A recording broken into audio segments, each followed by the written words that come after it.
The top stories: tug-o-war over CXC exams continues. IDC threatens eviction of delinquent tenants, and England get ready to fly to the Windies. Welcome to Nation News for Thursday, April the 2nd, 2015.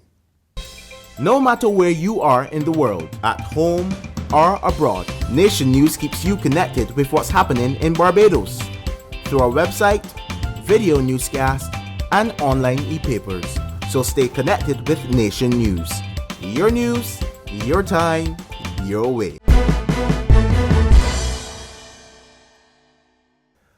The Ministry of Education and the Secondary Teachers Union continue to dispute whether students will be harmed by the teachers' refusal to mark the so-called school-based assessments at CXC.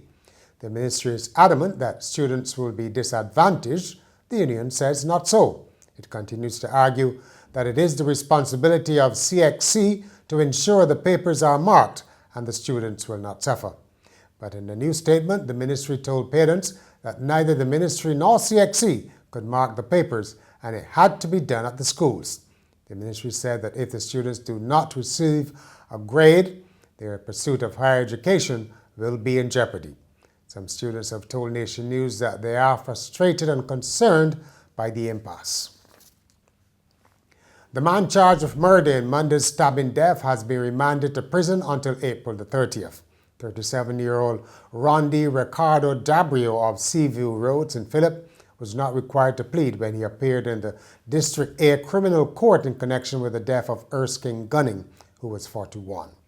Mr. Gunning, a father of 8, was stabbed during a dispute at Paradise Village in Christchurch.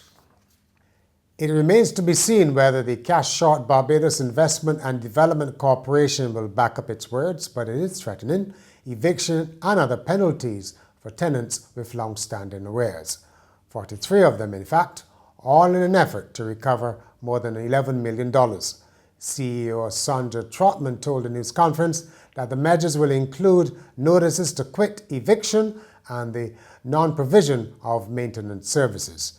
Ms. Trotman said the businesses will have to take stock and determine whether they will downsize, restructure, or discontinue their operations. The new president of the National Union of Public Workers has been outlining his priorities.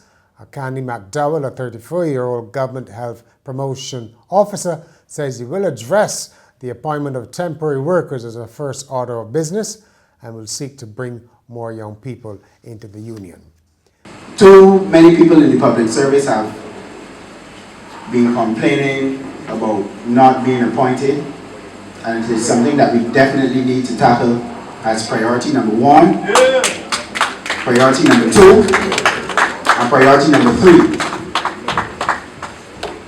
We also need to look at working conditions that some of our members are currently facing. I think we went in a building where there was a sink, and the workers had gotten so accustomed to the sink that they behaved like if it wasn't there. But as we entered the building, you could have recognized that there was something different about the environment, and that should not be. It is something that we definitely need to take into consideration going forward in the next 2 years. Mr. McDowell and a new executive council were elected on Wednesday night after a period of unusually heavy campaigning, followed by electronic voting. Barbados is worried by the impact of major budget cuts to the agency which oversees American military and disaster relief operations in the Caribbean.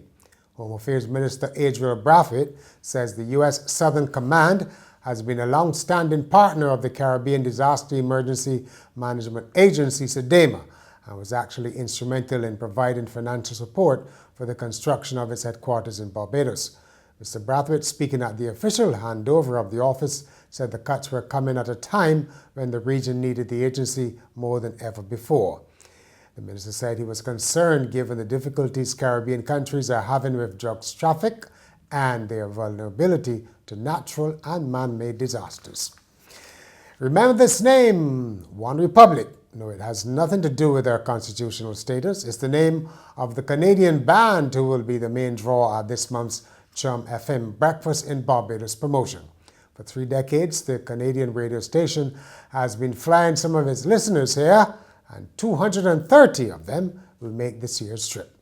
Billy Griffith, the CEO of the Barbados Tourism Marketing Inc., thanked Chum for their continued support of the country. It is really a significant partnership achievement. It continues to be key to our overall objective of increasing awareness and visitors from the Canadian market. This event is now more than just a radio promotion. We have also successfully integrated new media and will leverage the strong digital assets of Chum FM, which reaches an audience of millions. I really look forward to welcoming the entire Chum contingent to the island on April 11. In sport, unflattering comments about the West Indies by the incoming chairman of English cricket have been played down by the team's captain ahead of their tour of the Caribbean starting in a few days. Chairman-elect Colin Graves described the Windies as a mediocre outfit who should be beaten by England. But skipper Alistair Cook said anyone who has had to face 90 miles per hour bowling by the likes of Kemar Roach and play against some very experienced cricketers will have a different view.